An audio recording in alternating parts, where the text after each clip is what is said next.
Dan Murphy. Welcome to Small Business. First up on today's show, let's see what's making waves in the small business space with Jacki Mitchell, the producer and host of Taking Care of Business on RPPFM in Melbourne. Jacki, welcome to the program. You've been talking about doing business in China this week on the show. First up, how can Australian business do business in China?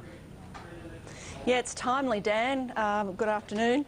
Australia can do business in China through e-commerce. There's a new Australian platform just been recently launched. We had an exclusive interview on our radio show, Taking Care of Business, last week.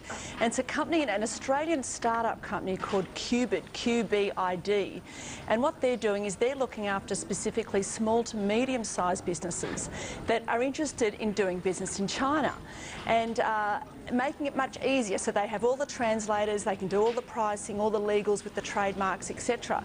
And with this growing middle class in China, it's certainly making it very attractive for an Australian brand to be able to sell into China. I mean, you just do the numbers are pretty basic from the population in Australia to the population in China. You get a share of that, and it's a potential of doing very well. Australian brands are very popular in China, a bit like the French brands, but Australian brands are very, very popular, which was surprising. I didn't realise how popular they were, and they're very interested in things like well-being products, so supplements, health products, skincare is very popular, and there's a platform in China called JD.com.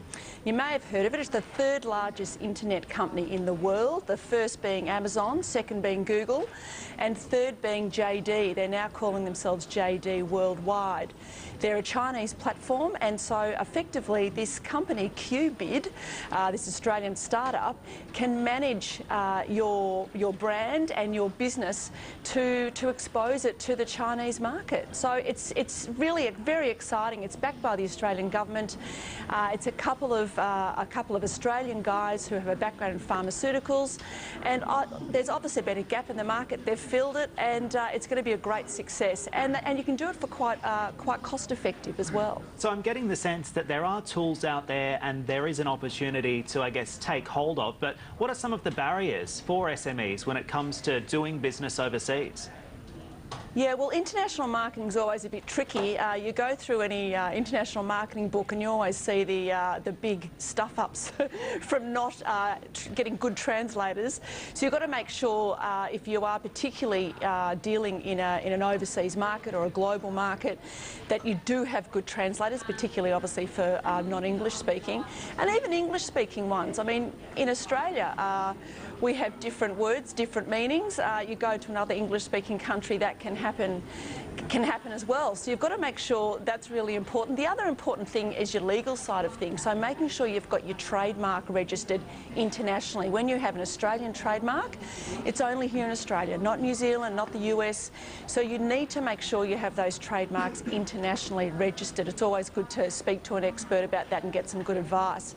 But tariffs and regulatory rules in China has always been a huge hurdle and a huge barrier for businesses doing business there.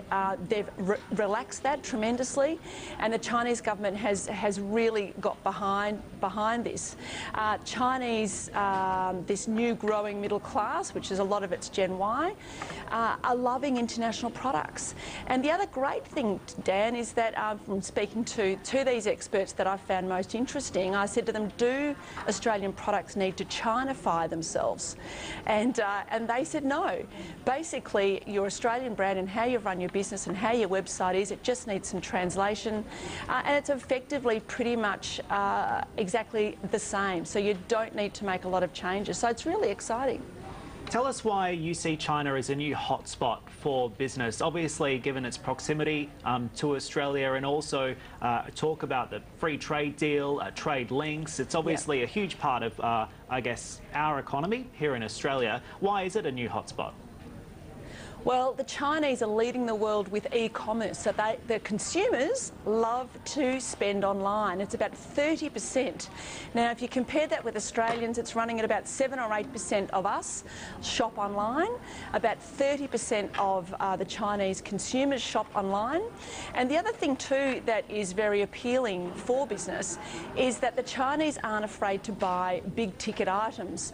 So they've been known to buy cars online, but they're quite happy and comfortable spending $5,000, $10,000 online. Where in Australia, we haven't quite got there yet. We still like to touch and feel the big ticket items. But the Chinese are very comfortable with buying online. There's some great new security measures in place. That's always the worry.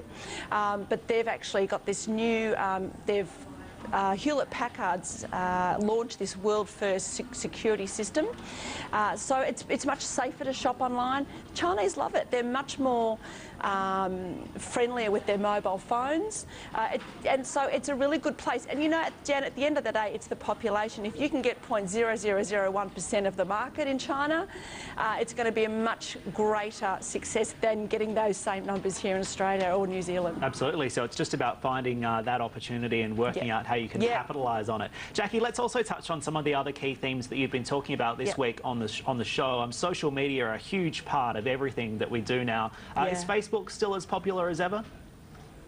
It's still number one. It's funny, isn't it, how everyone was talking Facebook and they go, oh, Instagram's the next big thing. Well, Instagram's growing, no question about it. And Instagram, interestingly enough, Dan, is just about to launch advertising. So for businesses looking at online advertising, Instagram's about to launch an advertising that as a business you can advertise on Instagram. I'm not quite sure how that's going to go. Social media, particularly Facebook, as I mentioned, is still number one. There was a recent report, Nielsen report, said 1 in 3 of us on our mobile phones are on Facebook. That's huge numbers, and that has an enormous impact, not only the growth of mobile technology, that people are using their mobile devices much more than PCs, or it's certainly growing, so make sure your website's mobile enabled and responsive. But Facebook is still number one, no question about it. They've introduced a new business platform for Facebook called Business Manager. And what that means is that you can have your business Facebook page separate from your personal Facebook page. In the past, you had to have it linked. So it means you can set it up separately, and you can actually appoint staff or agency people to manage your business Facebook page without it being linked to your personal Facebook page. So that's a big difference. The other thing that Facebook's done, though, for businesses that do use Facebook to promote their business and market their business, is just be aware that Facebook is penalising businesses that go too hard on the selling. At the end of the day, Dan, Facebook is all about making Facebook good for the users. So for you and I using Facebook, we don't want to be bombarded with ads. So for businesses using Facebook, just be careful. You will be penalised if you have too many competitions, too many sort of hard selling.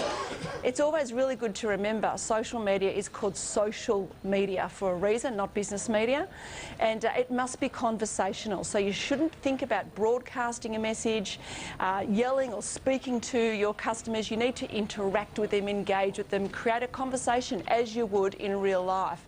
That's a really important key, I think, to any social media. Always interesting insights. Jacki Mitchell, we'll have to leave it there, but thanks for joining us today. Great, thank you. Crisis response company Executive Risk Solutions has taken out